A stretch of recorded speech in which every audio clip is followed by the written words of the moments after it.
അസ്സലാമു അലൈക്കും വറഹ്മത്തുള്ളാഹ്. 5ാം ക്ലാസ്സിന്റെ കിതാബുൽ ഫിഖ്ഹ്. നമുക്ക് പാദവാർഷിക പരീക്ഷ വരികയാണല്ലോ. 6 പാഠങ്ങളാണ് നമുക്ക് എക്സാമിന് വരുന്നത്, 1 മുതൽ 6 വരെയുള്ള പാഠങ്ങൾ. അപ്പൊ നമുക്ക് ഓരോ പാഠങ്ങളുടെയും റിവിഷനായിട്ട് നമുക്ക് ഇന്നത്തെ വീഡിയോയിൽ മനസ്സിലാക്കാം. അപ്പോൾ റിവിഷനേക്കാളും നിങ്ങൾ ഉപകാരപ്പെടുത്തേണ്ടത് ഓരോ ചാപ്റ്റർ സ്വന്തമായിട്ട് ചെയ്യുന്ന വീഡിയോസാണ്. അപ്പോൾ അതൊക്കെ ഉപകാരപ്പെടുത്തുക. അതിൻ്റെ പ്ലേലിസ്റ്റ് ഉണ്ട്, അതൊക്കെ എടുത്ത് ഉപകാരപ്പെടുത്തുക. ഇതാകുമ്പോൾ നമ്മൾ തദ്രിബാത്ത് പറയൂല, പാഠഭാഗത്തിൻ്റെ പോയിന്റുകൾ മാത്രമാണ് പറയുക. അപ്പോൾ അതൊക്കെ മനസ്സിലാക്കിയിട്ട് നിങ്ങൾ പഠിക്കുക. നമുക്ക് ചോദ്യപേപ്പർ ഉണ്ട്, റിവിഷൻ കഴിഞ്ഞിട്ട് ചോദ്യപേപ്പർ അപ്ലോഡ് ചെയ്യണം. അപ്പോൾ നമുക്ക് ഇന്നത്തെ വീഡിയോയിലേക്ക് കടക്കാം. ബിസ്മില്ലാഹിർ റഹ്മാനിർ റഹീം. 1ാമത്തെ പാഠം അഹ്കാമുദ്ദീനിയ, മതപരമായ വിധികൾ നമ്മൾ പഠിച്ചു. 5 എണ്ണമാണ്: വാജിബ്, ഹറാമ്, സുന്നത്ത്, കറാഹത്ത്, ഹലാൽ. ഓരോന്നിൻ്റെയും നിർവചനം പഠിക്കണം, ഓരോന്നിൻ്റെയും ഉദാഹരണവും മനസ്സിലാക്കണം. എന്താണ് ഫർള് ഐന്, എന്താണ് ഫർള് കിഫായ എന്നൊക്കെ മനസ്സിലാക്കാം. നമുക്ക് ആദ്യം മുതൽ ഒന്ന് പറയാം. സമ്പൂർണ്ണ പരിശുദ്ധമായ ഇസ്ലാമിക ശരീഅത്തിന്റെ വിധികൾക്കാണ് അഹ്കാമുദ്ദീനിയ എന്ന് പറയുന്നത്. എന്താണ് അഹ്കാമുദ്ദീനിയ? സമ്പൂർണവും പരിശുദ്ധവുമായ ഇസ്ലാമിക ശരീഅത്തിന്റെ വിധികൾക്കാണ് അഹ്കാമുദ്ദീനിയ എന്ന് പറയുന്നത്. അത് 5 ആണ്. അഹ്കാമുദ്ദീനിയ എത്ര ഏവ? അത് 5 എണ്ണാണ്. ഏതൊക്കെയാണ്? വാജിബ്, സുന്നത്ത്, ഹറാമ്, കറാഹത്ത്, ഹലാല്. വാജിബിൽ തന്നെ 2 വിധമുണ്ട്: ഫർള് ഐനും ഫർള് കിഫായയും. എന്താണ് ഫർള് ഐന്? ഓരോ വ്യക്തിക്കും നിർബന്ധമായതാണ് ഫർള് ഐൻ. പൂർത്തിയാക്കി കൊടുക്കാൻ വരും. ഓരോ വ്യക്തിക്കും നിർബന്ധമായത് ഡാഷ് ഫർള് ഐന്. ഫർള് ഐനിൽ പെട്ടതാണ് മയ്യിത്ത് നിസ്കാരം, 5 വക്ത് നിസ്കാരം, സുന്നത്ത് നിസ്കാരം എന്നൊക്കെ പറഞ്ഞ് നമുക്ക് ഓപ്ഷൻ തന്നാൽ ഫർള് ഐനിൽ പെട്ടതാണ് എന്ത്? 5 വക്ത് നിസ്കാരം. നമുക്ക് അതങ്ങനെ എടുത്തെഴുതാനൊക്കെ കഴിയണം. ഫർള് ഐനിൽപ്പെട്ട 2 കാര്യങ്ങൾ എഴുതുക. അപ്പൊ നമുക്ക് എഴുതാൻ കഴിയണം 5 വക്ത് നിസ്കാരം, റമദാൻ നോമ്പ് എന്ന്. എന്നാൽ ഫർള് കിഫായ എന്താണ്? സമൂഹത്തിൽ ഒരാൾ ചെയ്താൽ മാത്രം മതിയാകും, ആരും ചെയ്തില്ലെങ്കിൽ എല്ലാവരും കുറ്റക്കാരാകുന്ന കാര്യമാണ് ഫർള് കിഫായ. മയ്യിത്ത് നിസ്കാരം പോലെ, മയ്യിത്ത് നിസ്കാരം പോലെ. അപ്പൊ അത് 2 വേർതിരിച്ച് മനസ്സിലാക്കാം. ഇനി എന്താണ് വാജിബ്? ചെയ്താൽ കൂലിയുള്ളതും ഉപേക്ഷിച്ചാൽ ശിക്ഷയുള്ളതുമാണ് വാജിബ്. ഇതിന് ഫർള് ഐനി എന്നും പറയപ്പെടും. എന്താണ് വാജിബിന്റെ നിർവചനം? എന്താണ് ഹറാമിന്റെ നിർവചനം എന്നൊക്കെ ചോദിച്ചാൽ നമുക്കത് നിർവചിക്കാൻ കഴിയണം. ഹറാമ് ചെയ്താൽ ശിക്ഷയുള്ളതും ഒഴിവാക്കിയാൽ കൂലിയുള്ളതുമാണ്. മദ്യപാനവും കളവ് പറയലൊക്കെ ഹറാമാണ്. ഉദാഹരണം മനസ്സിലാക്കണം. 2 ഉദാഹരണം വീതം എഴുതുക. വാജിബിന് 2 ഉദാഹരണം, ഹറാമിന് 2 ഉദാഹരണം എന്നൊക്കെ പറഞ്ഞ് നമുക്ക് എഴുതാൻ കഴിയണം കേട്ടോ. സുന്നത്ത്. എന്താണ് സുന്നത്ത്? അതിന് മറ്റൊരു പേരാണ് മന്ദൂബ്, മുസ്തഹബ്, നഫ്ല്, തതവ്വുഅ് എന്നൊക്കെ ഇതിന് പേരുകളുണ്ട്. ചെയ്താൽ കൂലിയുള്ളതും ഉപേക്ഷിച്ചാൽ ശിക്ഷ ഇല്ലാത്തതുമാണ്. ചെയ്താൽ കൂലിയുണ്ട്, ഉപേക്ഷിച്ചാൽ ശിക്ഷയില്ല. സലാം പറയൽ, മിസ്വാക്ക് ചെയ്യൽ, വലത് കൈകൊണ്ട് ഭക്ഷണം കഴിക്കൽ, ഇതൊക്കെ എന്താണ്? സുന്നത്താണ് അല്ലെ. ഇനിയോ കറാഹത്ത്. എന്താണ് കറാഹത്ത്? ചെയ്താൽ ശിക്ഷയില്ലാത്തതും ഉപേക്ഷിച്ചാൽ കൂലിയുള്ളതും. വലതു ഭാഗത്തേക്ക് തുപ്പല്, നിസ്കാരത്തിൽ തല തുറന്നിടല്. ഇനി ഹലാല്. ഇതിന് മുബാഹ് എന്നും പേരുണ്ട്. ചെയ്താലും ഉപേക്ഷിച്ചാലും കൂലിയോ ശിക്ഷയോ ഇല്ല. ചെയ്താലും കൂലിയും ശിക്ഷയില്ല, ഉപേക്ഷിച്ചാലും കൂലിയും ശിക്ഷയില്ല. വില കൂടിയ ഭക്ഷണം കഴിക്കലും വില കൂടിയ ചെരുപ്പ് ധരിക്കലും ഹലാലിന് മുബാഹ് എന്നും പേരുണ്ട്. ഓപ്ഷൻ തെരഞ്ഞെടുത്ത് യോജിപ്പിക്കാനുള്ള ചോദ്യമായിട്ട് വരും. മയ്യിത്ത് നിസ്കാരം, അത് നമ്മൾ എന്തിലേക്കാണ്? വാജിബാണ്. അതില് ഫർള് കിഫായയിൽ പെട്ടതാണ്. അപ്പൊ അത് നമുക്ക് എഴുതാൻ കഴിയണം. മയ്യിത്ത് നിസ്കാരം. എന്നാൽ ഫർള് നിസ്കാരവും വാജിബ് ഉണ്ടെങ്കിൽ വാജിബിലേക്ക് തന്നെ മാച്ച് ചെയ്യണം. അത് ഫർള് ഐനാണ്. അത് ആ 2 രീതിയിൽ അവിടെ മനസ്സിലാക്കണം. വാജിബിലേക്ക് മാച്ച് ചെയ്യാം, അതിൽ തന്നെ ഫർള് കിഫായയും ഫർള് ഐനും വരുന്നതും മനസ്സിലാക്കണം. ഇനി കളവ് പറയൽ എന്തിലേക്കാണ്? ഹറാമ്.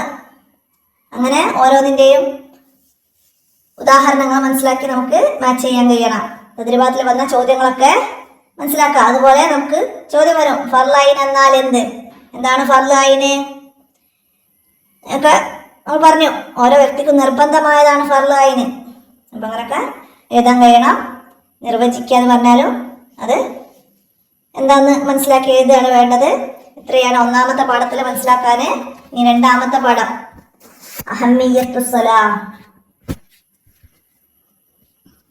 നിസ്കാരത്തിന്റെ പ്രാധാന്യം. അതിനെ കുറിച്ചാണ് നമ്മൾ ഈ പാഠത്തിൽ പഠിച്ചത്. നിസ്കാരം മുസ്ലിമിന്റെ ശാരീരികമായ മഹത്തായ ഇബാദത്താകുന്നു. പൂർത്തിയാക്കി കൊടുക്കാൻ വരും. മുസ്ലിമിന്റെ ശാരീരികമായ മഹത്തായ ഇബാദത്താകുന്നു നിസ്കാരം. പ്രായപൂർത്തിയും ശുദ്ധിയുള്ള എല്ലാ മുസ്ലിമിനും ബുദ്ധി നിലനിൽക്കുന്ന കാലം മുഴുവനും നിസ്കരിക്കൽ വാജിബാണ്. സമയമായാൽ ഉടനെ നിസ്കരിക്കണം, അല്ലെങ്കിൽ സമയം കഴിയും മുമ്പ് നിസ്കരിക്കുമെന്ന് ഉറപ്പിച്ചു കരുതണം. ഇവ രണ്ടിലൊന്ന് പാലിച്ചില്ലെങ്കിൽ കാരണമുണ്ടായിട്ടും നിസ്കാരം നഷ്ടപ്പെട്ടാലും അവൻ കുറ്റക്കാരനാണ്. നിസ്കാരത്തിന് തടസ്സങ്ങൾ ഉണ്ടായാൽ എന്താണ്? ആ നിസ്കാരം ഖളാ വീട്ടണം. ഏതെല്ലാം കാരണങ്ങൾ കൊണ്ടാണ് നിസ്കാരത്തിന് തടസ്സം സംഭവിക്കുന്നത്? എന്താണ്? ഭ്രാന്ത്, ബോധക്ഷയം, ഹൈള്, നിഫാസ് തുടങ്ങിയ തടസ്സങ്ങൾ ഉണ്ടായാൽ ആ നിസ്കാരം ഖളാ വീട്ടൽ നിർബന്ധമാണ്. എന്നാൽ ഹൈള്, നിഫാസും ആ സമയത്ത് നിസ്കാരം ഹറാമാണ്. എന്നാൽ ചുരുങ്ങിയ രൂപത്തിൽ നിസ്കരിക്കാൻ നമുക്കവിടെ സമയം ലഭിച്ചിട്ടുണ്ട്. ഏതവസ്ഥയില്? ഹൈള്, നിഫാസ്, അതുപോലെ ഭ്രാന്ത്, ബോധക്ഷയം, ഈ സമയം. അപ്പൊ നമ്മൾ എന്ത് ചെയ്യണം? ആ ചുരുങ്ങിയ സ്വരൂപത്തിൽ നിസ്കരിക്കാൻ സമയം ലഭിച്ച ശേഷം ഈ അവസ്ഥകൾ ഉണ്ടായാൽ അവർ ആ നിസ്കാരം ഖളാ വീട്ടൽ നിർബന്ധമാണ്. തടസ്സങ്ങൾ നീങ്ങിയാൽ എന്താണ് ചെയ്യേണ്ടത്?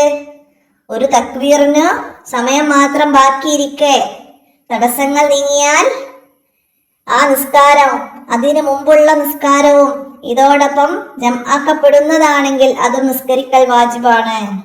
നഷ്ടപ്പെട്ട നിസ്കാരങ്ങൾ ഖളാ വീട്ടണം. കാരണമില്ലാതെ നഷ്ടപ്പെട്ട നിസ്കാരം ഉടനെ ഖളാ വീട്ടലും. നഷ്ടപ്പെട്ട നിസ്കാരം ഉടനെ ഖളാ വീട്ടണം.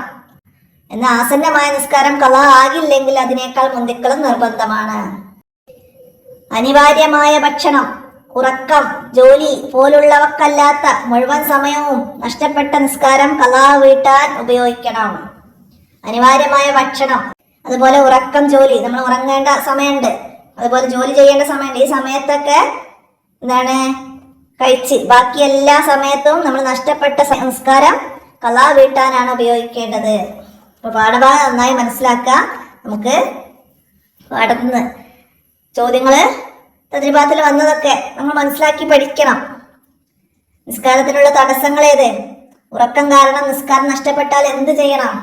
ഉറക്കം കാരണം നിസ്കാരം നഷ്ടപ്പെട്ടാല് അവര് ആ നിസ്കാരം ഖളാ വീട്ടണം. ഉടനെ ഖളാ വീട്ടണം. സമയമായാൽ ഉടനെ നിസ്കരിക്കാൻ സാധിക്കാത്തവർ എന്താണ് ചെയ്യേണ്ടത്? സമയം കഴിയും മുമ്പ് നിസ്കരിക്കുമെന്ന് ഉറപ്പിച്ച് കരുതണം. സമയമായ ഉടനെ നിസ്കരിക്കാൻ കഴിയാത്തവര് സമയം കഴിയും മുമ്പ് നിസ്കരിക്കുമെന്ന് ഉറപ്പിച്ച് കരുതണം. പിന്നെ ഒരാൾ നിസ്കാരം നഷ്ടപ്പെട്ടതിന്റെ പേരിൽ കുറ്റക്കാരാകുന്നത് എപ്പോഴാണ്? സമയമായ ഉടനെ നിസ്കരിക്കുകയോ അല്ലെങ്കിൽ സമയം കഴിയും മുമ്പ് നിസ്കരിക്കുമെന്ന് ഉറപ്പിച്ച് കരുതുകയോ ചെയ്തില്ലെങ്കിൽ, പിന്നീട് കാരണമുണ്ടായിട്ടും നിസ്കാരം നഷ്ടപ്പെട്ടാലും അവൻ കുറ്റക്കാരനാകും. അതൊക്കെ മനസ്സിലാക്കി പാഠഭാഗം നന്നായി പഠിക്കുക. നമുക്ക് മൂന്നാമത്തെ പാഠം അന്നജാസാത്തു വ തത്ഹീറുഹാ, മാലിന്യവും അവയുടെ ശുദ്ധീകരണവും. അതാണ് നമ്മൾ മനസ്സിലാക്കുന്നത്. നിസ്കാരത്തിന്റെ ഷർത്തുകളിൽ പെട്ടതാണ് നജസിൽ നിന്ന് ശുദ്ധിയാവൽ. നിസ്കാരം ശരിയാവുന്നതിന് തടസ്സമാകുന്ന മാലിന്യങ്ങൾക്കാണ് നജസ് എന്ന് പറയുന്നത്. നജസുകൾ 3 വിധമാണ്. നജസുകൾ ഏതെല്ലാം? മുഹഫഫ്, മുഅല്ലല്, മുത്തവസ്സിത്ത്. നജസുകൾ 3 വിധമാണ്. എന്താണ് മുഹഫഫ്? 2 വയസ്സ് പൂർത്തിയാകാത്ത, പാലല്ലാത്ത, മറ്റൊന്നും ഭക്ഷിക്കാത്ത ആൺകുട്ടിയുടെ മൂത്രം മുഹഫഫാണ്. അത് ശുദ്ധീകരിക്കുന്ന രീതി എങ്ങനെയാണ്? മുഹഫഫായ നജസ് ശുദ്ധീകരിക്കുന്ന രീതി എങ്ങനെ? തടി ഉണ്ടെങ്കിൽ നീക്കി മൂത്രത്തേക്കാൾ കൂടുതൽ വെള്ളം ആ ഭാഗത്ത് കുടഞ്ഞാൽ മതി. അങ്ങനെയാണ് മുഹഫഫായ നജസ് വൃത്തിയാക്കേണ്ടത്. മുഹഫഫായ നജസിലേക്ക് ഉദാഹരണം എഴുതാമെന്ന 2 വയസ്സ് തികയാത്ത പാലല്ലാത്ത മറ്റൊന്നും ഭക്ഷിച്ചിട്ടില്ലാത്ത ആൺകുട്ടിയുടെ മൂത്രം. ഇനി മുഅല്ലൽ ഗൗരവമായ നജസാണ്. നായ, പന്നി എന്നിവയും ഇവയിൽ നിന്ന് മറ്റൊരു ജീവിയോടുകൂടി ജനിച്ചവയും മുഅല്ലലാണ്. മുഅല്ലലായ നജസ് ശുദ്ധിയാക്കണമെങ്കിൽ 7 തവണ കഴുകണം. അതിൽ 1 ശുദ്ധമായ മണ്ണ് കലക്കിയ വെള്ളം കൊണ്ടാവണം. നജസിന്റെ തടിയുണ്ടെങ്കിൽ ആദ്യം അത് നീക്കണം. അതിനു വേണ്ടി എത്ര തവണ കഴുകിയാലും 1 തവണ കഴുകിയതായാണ് അത് പരിഗണിക്കുക. 1 തവണ മണ്ണ് കലക്കിയ വെള്ളം കൊണ്ടായിരിക്കണം. മുത്തവസ്സിത്ത് മലമൂത്രം, രക്തം, ജലം, മദിയി, വദിയി, ലഹരിദ്രാവകങ്ങൾ ആമാശയത്തിലെത്തിയ ശേഷം ഛർദ്ദിച്ചത്, മനുഷ്യരല്ലാത്ത ഭക്ഷിക്കപ്പെടാത്ത ജീവികളുടെ പാല്, അയവിറക്കാൻ മൃഗം തികട്ടിയെടുത്തത്, മനുഷ്യൻ, മത്സ്യം, ജറാദ് എന്നിവ അല്ലാത്ത ജീവികളുടെ ശവം, തിന്നപ്പെടാത്ത ജീവികളിൽ നിന്ന് ജീവനുള്ളപ്പോൾ വേർപിരിഞ്ഞ രോമം, തൂവൽ തുടങ്ങിയവ എന്താണ്? നജസ്സുകളാണ്. മനുഷ്യൻ, മത്സ്യം, ജറാദ് ഇവയുടെ ശവം നജസല്ല. മനുഷ്യൻ, മത്സ്യം, ജറാദ് ഇവയുടെ ശവം നജസല്ല. എന്നാൽ തിന്നപ്പെടാത്ത ജീവിയുടെ പാല്, തിന്നപ്പെടാത്ത ജീവികളിൽ നിന്ന് ജീവനുള്ളപ്പോൾ വേർപിരിഞ്ഞ രോമം, ഇതൊക്കെ എന്താണ്? നജസ്സുകളാണ്. രക്തം, ജലം, മലമൂത്രം, മദിയി, വദി ഇതൊക്കെ നജസ്സുകളാണ്. ഒക്കെ മനസ്സിലാക്കാം. മുത്തവസ്സിത്ത് കൊണ്ട് മലിനമായാൽ എങ്ങനെയാണ് ശുദ്ധിയാക്കേണ്ടത്? ആദ്യം നജസിന്റെ തടി നീക്കുക. നിറം, മണം, രുചി എന്നിവ മുഴുവനായി നീങ്ങുന്നത് വരെ കഴുകുക. പരമാവധി ശ്രദ്ധിച്ചിട്ടും നിറം എന്നിവ നീങ്ങിയിട്ടില്ലെങ്കിൽ അത് വിരോധമില്ല. രുചി മാത്രമോ അല്ലെങ്കിൽ നിറമോ മണമോ ഒന്നിച്ചു പോകുന്നില്ലെങ്കിലും ശുദ്ധമാകുന്നതല്ല. മുറിച്ച് കളയലല്ലാതെ വഴിയില്ലെങ്കിൽ പൊറുക്കപ്പെടുന്നതാണ്. നജസ് എത്ര തവണ കഴുകിയിട്ടും നിറവോ മണവോ ഒന്നിച്ചു പോകുന്നില്ലെങ്കിൽ അത് മുറിച്ച് കളയലല്ലാതെ വഴിയില്ലെങ്കിൽ ആ നജസ് പൊറുക്കപ്പെടുന്നതാണ്. നജസായ വസ്തു 2 കുല്ലത്തിനേക്കാൾ കുറവുള്ള വെള്ളത്തിൽ ഇട്ട് കഴുകരുത്. 2 കുല്ലത്ത് എന്ന് പറഞ്ഞാൽ ഏകദേശം 200 ലിറ്റർ ആണ്. 2 കുല്ലത്ത് 200 ലിറ്റർ മനസ്സിലാക്കട്ടോ. ആ വെള്ളത്തില് കുറവുള്ളത് അതിലിട്ട് നജസായത് ഇട്ട് കഴുകരുത്. നജസ് ആയ വസ്തുവിന്മേൽ വെള്ളം ഒഴിച്ചാണ് കഴുകേണ്ടത്. മൂത്രം പോലുള്ള നജസ് ഒരു സ്ഥലത്തോ മറ്റോ വറ്റിപ്പോയിട്ടുണ്ടെങ്കിൽ അവിടെ മൊത്തം വെള്ളം ഒഴിച്ചാൽ മതി. വറ്റിയിട്ടില്ലെങ്കിൽ അത് ആദ്യം നീക്കം ചെയ്ത് പിന്നെ വെള്ളം ഒഴിക്കുക. കിണറിലെ കുറഞ്ഞ വെള്ളം നജസായാൽ അതിലേക്ക് കൂടുതൽ വെള്ളം ഒഴിച്ച് 2 കുല്ലത്താക്കുകയാണ് വേണ്ടത്. നമുക്കിവിടെ മനസ്സിലാക്കാം. ലഹരിദ്രാവകം ഏത് ഇനം നജസിൽപ്പെട്ടതാണ്? ലഹരിദ്രാവകം മുത്തവസ്സിത്തായ ഇനത്തിൽപ്പെട്ടതാണ്. ചത്ത കോഴിയുടെ തൂവല് അതെന്താണ്? മുത്തവസ്സിത്താണ്. അപ്പൊ അതൊക്കെ മനസ്സിലാക്കണം. ഇതൊക്കെ നമുക്ക് മാച്ച് ചെയ്യാനും എടുത്ത് എഴുതാനൊക്കെ വന്നാല് മനസ്സിലാക്കി പഠിക്കണം. മുഹഫഫ് എന്താണ്? മുഅല്ലൽ എന്താണ്? മുത്തവസ്സിത്ത് എന്താണ്? എന്താണ് നജസ്? ഏതൊക്കെയാണ് നജസ്സുകൾ, എന്തൊക്കെയാണ് എന്നൊക്കെ മനസ്സിലാക്കണം. നജസിൽ നിന്ന് ശുദ്ധിയാവൽ നിസ്കാരത്തിന്റെ ഷർത്താണ്. നജസ് വറ്റിയിട്ടോ ഉണങ്ങിയിട്ടോ ഉണ്ടെങ്കിൽ അവിടെ എന്താണ്? നീക്കം ചെയ്ത് വെള്ളം ഒഴിച്ചാൽ മതി. അപ്പൊ അത് മനസ്സിലാക്കണം. ലഹരി ദ്രാവകങ്ങൾ എങ്ങനെയാണ് ശുദ്ധിയാകുന്നത്? ലഹരി ദ്രാവകങ്ങൾ സ്വയം സുർക്കയാകൽ കൊണ്ടാണ് ശുദ്ധിയാകുന്നത്. ലഹരി ദ്രാവകങ്ങൾ സ്വയം സുർക്കയാവൽ കൊണ്ട് ശുദ്ധിയാവും. മനസ്സിലാക്കണം കേട്ടോ, ഇമ്പോർട്ടൻ്റ് ആയിട്ട് മനസ്സിലാക്കണത്. അതുപോലെ നായ, പന്നി ഇവയൊന്ന് മറ്റൊരു ജീവിയോട് കൂടി ജനിച്ചവയും അല്ലാത്ത ശവത്തിന്റെ തോലൊക്കെ ഊറക്കിടൽ കൊണ്ട് ശുദ്ധിയാകും.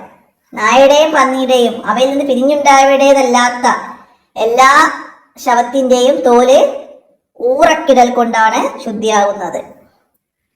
പിന്നെ 2 കുല്ലത്ത് വെള്ളം എന്ന് പറഞ്ഞാൽ 200 ലിറ്റർ ആണ്. ഊറക്കിടൽ കൊണ്ട് ശുദ്ധിയാകുന്ന നജസ്സുകൾ ഏതെല്ലാം? അപ്പൊ അതൊക്കെ നമുക്ക് ഓപ്ഷണൽ ചോദ്യമായിട്ടൊക്കെ വന്നാലൊക്കെ എഴുതാന് കഴിയണം. ഇതൊക്കെ പൂർത്തിയാക്കാന്ന് പറഞ്ഞിട്ട് വരും. മൂത്രം പോലുള്ള നജസ് സ്ഥലത്ത് വറ്റിയിട്ടുണ്ടെങ്കിൽ ബാക്കി പൂർത്തിയാക്കി കൊടുക്കണം. നമുക്ക് മനസ്സിലാക്കാം കേട്ടോ. അങ്ങനെ ആ പാഠഭാഗം നന്നായി മനസ്സിലാക്കുക. തിരിച്ചൊക്കെ ചോദ്യങ്ങൾ വരും, ഇതിലുള്ള ഉത്തരങ്ങൾ തന്നെ ചോദ്യമായിട്ട് വരും. അപ്പോഴൊക്കെ നമുക്ക് മനസ്സിലാക്കാൻ കഴിയണം. നമുക്കിനി 4ാമത്തെ പാഠം അശുദ്ധികളിൽ വിട്ടുവീഴ്ചയുള്ളത്, ഇളവുള്ള നജസുകളെ കുറിച്ചിട്ട്. ശുദ്ധി ഇസ്ലാമിൽ വളരെ പ്രധാനപ്പെട്ടതാണ്. നിസ്കാരം ശരിയാവണമെങ്കിൽ ശരീരം, വസ്ത്രം, സ്ഥലം എന്നിവ ശുദ്ധി ഉണ്ടായിരിക്കണം. എന്നാൽ ചില നജസുകൾക്ക് ഇളവുണ്ട് എന്ന് പറഞ്ഞിട്ടുണ്ട്. ഏതൊക്കെയാണ് ഇളവുള്ള നജസുകൾ? ഏതൊക്കെയാണ്? ഒലിക്കുന്ന രക്തമില്ലാത്ത കൊതുക് പോലുള്ളവയുടെ രക്തം, മുറിവ്, മുഖക്കുരു, ചോരക്കുരു മുതലായവയുടെ രക്തം, ജലം, ഇതൊക്കെ എന്താണ്? ഇളവുള്ള നജസാണ്. നിസ്കാരത്തില് ഇളവുണ്ട്. ഇവ തന്റെ പ്രവൃത്തി കൊണ്ടല്ലെങ്കിൽ കൂടുതലാണെങ്കിലും ഇളവുണ്ട്. തന്റെ പ്രവൃത്തി കൊണ്ടാണെങ്കിൽ കുറഞ്ഞതിന് മാത്രമേ ഇളവുള്ളൂ. പിന്നെ മുഅല്ലലല്ലാത്ത അന്യ രക്തം, മുഅല്ലല് നമ്മൾ നേരത്തെ പറഞ്ഞു അല്ലേ? നായ, പന്നി എന്നിവയാണ് മുഅല്ലലായ. ഇവയുടേതല്ലാത്ത അന്യ രക്തം, മൂക്കിൽ നിന്നുള്ള രക്തം, ഹൈദ് രക്തം, ഇതൊക്കെ കുറഞ്ഞതിന് ഇളവുണ്ട്. ഇനി ആ വഴിയിൽ നജസ് ഉണ്ടെന്ന് ഉറപ്പുള്ള ചളി, അത് ഇളവുള്ള നജസാണ്. പിന്നെ ഈച്ചയുടെ കാഷ്ടം, വവ്വാലിന്റെ മൂത്രം, കാഷ്ടം, ഇതൊക്കെ നിസ്കാരത്തിൽ ഇളവുണ്ട്. ഇത് ഇളവുള്ള നജസുകള്. ഇളവുള്ള നജസുകളിൽ നിന്ന് 2 എഴുതുക എന്ന് പറഞ്ഞാൽ നമുക്ക് എഴുതാൻ കഴിയണം. ഈച്ചയുടെ കാഷ്ടം, വവ്വാലിന്റെ കാഷ്ടം, ഒലിക്കുന്ന രക്തമില്ലാത്ത കൊതുക് പോലുള്ളവയുടെ രക്തം, മുറിവ്, ഇതിൽ നിന്നൊക്കെ സ്വന്തം പ്രവർത്തനം കൊണ്ടല്ലാതെ പുറപ്പെടുന്ന രക്തം, പ്രവർത്തനം കൊണ്ടാണെങ്കിൽ കുറഞ്ഞതിന് മാത്രമേ ഇളവുള്ളൂ. ഇതൊക്കെ മനസ്സിലാക്കി പഠിക്കാം. പിന്നെ കുറവും കൂടുതലും തീരുമാനിക്കുന്നത് പതിവനുസരിച്ചാണ്. ഒരു വസ്തുവിൽ നജസ് ഉണ്ടെന്ന് ഉറപ്പില്ലെങ്കിൽ അത് ശുദ്ധിയുള്ളതായി പരിഗണിക്കാം. നിസ്കരിക്കാൻ പോകുന്നവന്റെ ശരീരത്തിലോ വസ്ത്രത്തിലോ ഇളവില്ലാത്ത നജസുകൾ കണ്ടാൽ അത് അവന് ഉണർത്തൽ നിർബന്ധമാണ്. ഇബാദത്തിൽ നിർബന്ധമായ ഒരു കാര്യത്തിൽ ഒരാൾക്ക് വീഴ്ച വന്നതായി കണ്ടാലും അറിയിച്ചു കൊടുക്കല് നിർബന്ധമാണ്. ഇതൊക്കെ നമ്മൾ തദ്രിബാത്തിന്റെ ചോദ്യത്തിൽ പറഞ്ഞിട്ടുണ്ട്. അതൊക്കെ മനസ്സിലാക്കി പഠിക്കാം, പാഠത്തിന്റെ തദ്രിബാത്തിലുള്ളത്. അപ്പൊ എത്രയാണ് 4ാമത്തെ പാഠം. ഇനി 5ാമത്തെ പാഠത്തില് സ്ത്രീ രക്തങ്ങളാണ്. സ്ത്രീകളുടെ ഗർഭാശയത്തിൽ നിന്ന് പുറപ്പെടുന്ന രക്തങ്ങൾ 3 വിധമാണ്. ഒന്ന് ഹൈള്, പിന്നെ നിഫാസ്, പിന്നെ ഇസ്തിഹാല, അത് രോഗരക്തമാണ്. ഹൈള് രക്തം ഗർഭാശയത്തിന്റെ അങ്ങേയറ്റത്ത് നിന്ന് ചില പ്രത്യേക സമയങ്ങളിൽ പുറപ്പെടുന്നതാണ്. ഹൈൾ ഉണ്ടാകുന്ന ഏറ്റവും കുറഞ്ഞ പ്രായം 9 ചാന്ദ്രവർഷമാണ്. 9 വയസ്സാകാൻ 16 ദിവസം താഴെയുള്ളപ്പോൾ രക്തം പുറപ്പെട്ടാലും അത് ഹൈളാകും. കുറഞ്ഞത് 1 ദിവസം, സാധാരണ 6-7 ദിവസം, കൂടിയത് 15 ദിവസം. 2 ഹൈളിന് ഇടയിലുള്ള ഏറ്റവും കുറഞ്ഞ ശുദ്ധികാലം 15 ദിവസമാണ്. നിഫാസ് പ്രസവം കഴിഞ്ഞ് 15 ദിവസത്തിനുള്ളിൽ പുറപ്പെടുന്ന രക്തമാണ് നിഫാസ്. അതിനുശേഷം കാണപ്പെടുന്ന രക്തം ഹൈളാണ്. കുറഞ്ഞത് അല്പസമയമാണ്. സാധാരണയിൽ 40 ദിവസം, കൂടിയത് 60 ദിവസം. ഹൈള്, നിഫാസ് എന്നിവ കൊണ്ട് ഹറാമാകുന്ന കാര്യങ്ങൾ പറഞ്ഞു. എന്തൊക്കെയാണ്? നിസ്കാരം, നോമ്പ്, സുജൂദ്, തവാഫ്, ഖുർആൻ ഓതൽ, ഖുർആൻ എഴുതപ്പെട്ടവ തൊടലും ചുമക്കലും, പള്ളിയിൽ താമസിക്കൽ, ഇതൊക്കെ ഹൈള്, നിഫാസ് കൊണ്ട് ഹറാമാണ്. പിന്നെ സംയോഗം ചെയ്യൽ, മുട്ടുപൊക്കലിനിടയിൽ ഇണചേരൽ, തൊലാക്ക് ചെയ്യൽ, ഇതൊക്കെ ഹൈള്, നിഫാസും കൊണ്ട് ഹറാമായ കാര്യങ്ങളാണ്. ഇതിലേതെങ്കിലും ഒന്ന് തന്നിട്ട് ഓപ്ഷനിൽ നമുക്കത് ഉണ്ടാവും. അപ്പൊ അത് ടിക്ക് ചെയ്യാൻ കഴിയണം. ഹൈള്, നിഫാസ് കൊണ്ട് ഹറാമായ കാര്യങ്ങളിൽപ്പെട്ട 2 ഏതാന്നൊക്കെ പറഞ്ഞാൽ ഇതിന് എഴുതണം. പിന്നെന്താണ് പ്രത്യേകം ശ്രദ്ധിക്കാൻ? എന്താണ്? രാത്രി രക്തം നിന്നാൽ കുളിക്കും മുമ്പ് നോമ്പെടുക്കാം. കുളിക്കുന്നതിന് മുമ്പ് സംയോഗം ചെയ്യാൻ പാടില്ല. ഹജ്ജ് ചെയ്യുമ്പോൾ തവാഫ് ഒഴികെയുള്ള മറ്റ് കർമ്മങ്ങളെല്ലാം ചെയ്യാം. തവാഫ് ശുദ്ധിയായതിനു ശേഷം മാത്രം ചെയ്യണം. ഹൈള്, നിഫാസ് ഉള്ളവർക്ക് എന്താണ് ഹജ്ജ് കർമ്മങ്ങൾ ചെയ്യാൻ പാടില്ലാത്തത്? ഏത്? തവാഫാണ്. പിന്നെ ഹൈള്, നിഫാസ് ഇവ രാത്രി രക്തം നിന്നാൽ കുളിക്കുന്നതിന് മുമ്പ് നോമ്പെടുക്കാം. കുളിക്കുന്നതിന് മുമ്പ് സംയോഗം ചെയ്യാൻ പാടില്ല.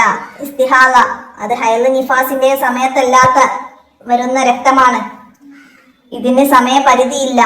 ഇസ്തിഹാല ഉള്ളപ്പോൾ മേൽ പറഞ്ഞവയൊന്നും നിഷിദ്ധമല്ല എന്ന് പറഞ്ഞു. അതായത് ഇസ്തിഹാലത്തുകാര്യത്തിക്ക് നോമ്പ് നോൽക്കാം, നിസ്കരിക്കാം, സുജൂദ്, തവാഫ് എല്ലാം ചെയ്യാം.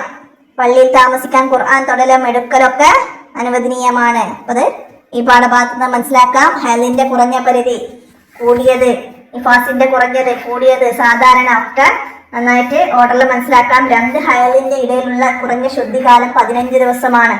അത് മനസ്സിലാക്കുക. ഹൈലായി പരിഗണിക്കാൻ കുറഞ്ഞത് 1 ദിവസമെങ്കിലും ഹൈൽ പുറപ്പെടണം. ഹൈൽ 9 വയസ്സാണ് പുറപ്പെടുന്ന പ്രായം. ഇനി 6ാമത്തെ പാഠം സുനനുൽ ഉളൂഇ, ഉളൂഇന്റെ സുന്നത്തുകൾ. നിസ്കാരവും മറ്റു പല ഇബാദത്തുകളും സഹിഹാവണമെങ്കിൽ ഉളൂ അനിവാര്യമാണ്.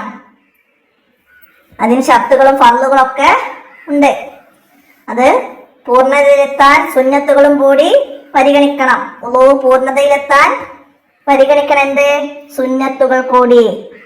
ഉളൂവിന്റെ സുന്നത്തുകൾ: കിബിലക്ക് മുന്നിടുക, കിബിലയിലേക്ക് തിരിയുക, ഉളൂവിന്റെ സുന്നത്തിനെ ഞാൻ വീട്ടുന്നു എന്ന് കരുതുക, 2 മുൻകൈ ഒന്നിച്ച് കഴുകുന്നതോടൊപ്പം മഊദു ബിസ്മി 2 ഷഹാദത്ത്, അൽഹംദുലില്ലാഹില്ലദീ ജഅലൽ മാ തുഹൂറ എന്നിവ ചൊല്ലുക. വിട്ടഭാഗം പൂരിപ്പിക്കാൻ വരും കേട്ടോ. പിന്നെ മിസ്വാക്ക് ചെയ്യുക. നോമ്പുകാർ ഉച്ചക്ക് ശേഷം മിസ്വാക്ക് ചെയ്യൽ കറാഹത്താണ്. മിസ്വാക്ക് ചെയ്യൽ ഉച്ചക്ക് ശേഷം കറാഹത്താണ്. ആർക്ക്? നോമ്പുകാർക്ക്. വായിൽ വെള്ളം കൊപ്പിളിക്കുക, അതോടൊപ്പം മൂക്കിൽ വെള്ളം കയറ്റി പുറത്തേക്ക് കളയുകയും ചെയ്യുക. അവ രണ്ടും ഒരേ കോരൽ കൊണ്ടായിരിക്കണം. ഇത് രണ്ടും നോമ്പില്ലാത്തവർ പരമാവധി കൂടുതൽ ചെയ്യാം. തിങ്ങിയ താടി ഉള്ളു കഴുകുക, കൈകാലുകളിൽ വലത് ഭാഗത്തെ മുന്തിക്കുക, കൈകാലുകൾ വിരലുകൾ വിടർത്തി കഴുകുക, തല മുഴുവനും തടവുക, 2 ചെവി ഉള്ളും പുറവും ഒന്നിച്ച് തടവുക, അവയവങ്ങൾ ഉരച്ചു കഴുകുക, കൈകാലുകൾ മുഖം എന്നിവ കയറ്റി കഴുകുക.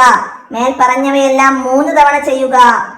3-നേക്കാൾ കൂടുതലും കുറയലും കറാഹത്താണ്. തുടർച്ചയായി ചെയ്യുക. മടമ്പ്, പീളക്കുഴി എന്നിവ ശ്രദ്ധിച്ച് കഴുകുക. ഉളൂഇന്റെ ബാക്കി വെള്ളം അല്പം കുടിക്കുക. അങ്ങനെ നമ്മൾ ഉളൂഇന്റെ സുന്നത്തുകൾ പറയുന്നുണ്ട്. അപ്പൊ ഈ സുന്നത്തുകളിൽ നിന്ന് തന്നെ ചോദ്യങ്ങൾ വരും. എന്തൊക്കെയാണ്? ഉളൂഇൽ കയറ്റി കഴുകേണ്ട അവയവങ്ങൾ ഏതൊക്കെയാണ്? കൈകാലുകളും മുഖവും എന്നിവ കയറ്റി കഴുകണം. ഇനി ഉള്ളും പുറവും തടവണം. എന്തേ? ചെവി രണ്ടും ഉള്ളും പുറവും തടവണം. ഇനി തടവേണ്ട അവയവങ്ങൾ ഏതൊക്കെയാണ്? തല മുഴുവനും തടവണം, ചെവി ഉള്ളും പുറവും ഒന്നിച്ച് തടവണം. പിന്നെ എത്ര തവണ തടവണം? എത്ര തവണ കഴുകണം? 3 തവണ. ഉളൂയിലെ അവയവങ്ങൾ 3 തവണ കഴുകണം. കൂടലും കുറയിലും എന്താണ് വിധി? കറാഹത്താണ്. പിന്നെ ശ്രദ്ധിച്ച് കഴുകേണ്ട ഭാഗങ്ങൾ ഏതൊക്കെ? മടമ്പ്, പീളക്കുഴി, ഇതൊക്കെ ശ്രദ്ധിച്ച് കഴുകണം. ഉളൂഇന്റെ ബാക്കി വെള്ളം അല്പം കുടിക്കണം. അതൊക്കെ മനസ്സിലാക്കി, പോയിന്റുകൾ മനസ്സിലാക്കുക. അതിന് ചോദ്യങ്ങൾ വരും. ഇനി എന്താണ്? അനുബന്ധ സുന്നത്താണ് എന്ത്? ആവശ്യമില്ലാതെ സംസാരം ഒഴിവാക്കുക. പിന്നെ കാര്യമില്ലെങ്കിൽ തോർത്താതിരിക്കുക. ഉളൂ എടുത്ത ഉടനെ കിബിലക്ക് മുന്നിട്ട് 2 കൈയും കണ്ണും മേൽപോട്ട് ഉയർത്തി 2 ഷഹാദത്ത് ചൊല്ലി ദുആവും ചെയ്ത് നബി സല്ലല്ലാഹു അലൈഹി വസല്ലമയുടെ കുടുംബത്തിന്റെ മേൽ സ്വലാത്തും സലാമും ഒക്കെ ചൊല്ലുക. അത് ഉളൂഇന് ശേഷം ചെയ്യൽ സുന്നത്താണ്. അനുബന്ധ സുന്നത്തുകളാണ് അതൊക്കെ. അതായത് ഉളൂഇന്റെ ശേഷം ചെയ്യേണ്ട, അതായത് ഉളൂ എടുത്ത് കഴിഞ്ഞിട്ട് അനാവശ്യമായി സംസാരിക്കാതിരിക്കുക, തോർത്താതിരിക്കുക, അതൊക്കെ ശ്രദ്ധിക്കുക. തദ്രിബാത്തിൽ വന്ന ചോദ്യങ്ങൾ ഇതൊക്കെ നിർബന്ധമായിട്ടും നമ്മൾ മനസ്സിലാക്കി പഠിക്കുക. വിട്ടഭാഗം പൂരിപ്പിക്കാൻ ഓരോ പോയിന്റുകൾ വന്നാൽ നമുക്കത് പൂർത്തിയാക്കി എഴുതി കൊടുക്കാൻ കഴിയണം. പാഠഭാഗം നന്നായിട്ട് വായിക്കുക, വായിച്ച് മനസ്സിലാക്കുക. അതാണ് നമ്മുടെ എക്സാമിന് എല്ലാവരും നന്നായിട്ട് ചെയ്യേണ്ട കാര്യങ്ങൾ. ഇതുവരെ ആയിട്ട് നമ്മൾ തദ്രിബാത്തിലെ ചോദ്യങ്ങളൊക്കെ പഠിച്ചു, പാഠത്തിലെ 1 വേർഡ് ചോദ്യങ്ങളൊക്കെ മനസ്സിലാക്കി. ഇനി പാഠഭാഗം നന്നായിട്ട് വായിക്കുക. അതാണ് നമ്മൾ എക്സാം ആകുമ്പോഴും കൂടുതലായിട്ട് ചെയ്യേണ്ട കാര്യങ്ങൾ. അപ്പോൾ എല്ലാവരും വീഡിയോ കൂട്ടുകാർക്കൊക്കെ ഷെയർ ചെയ്ത് കൊടുക്കണം. എന്തെങ്കിലും തെറ്റുകളൊക്കെ കാണുകയാണെങ്കിൽ കമൻ്റായിട്ട് അറിയിക്കണം. അസ്സലാമു അലൈക്കും വറഹ്മത്തുള്ളാഹി.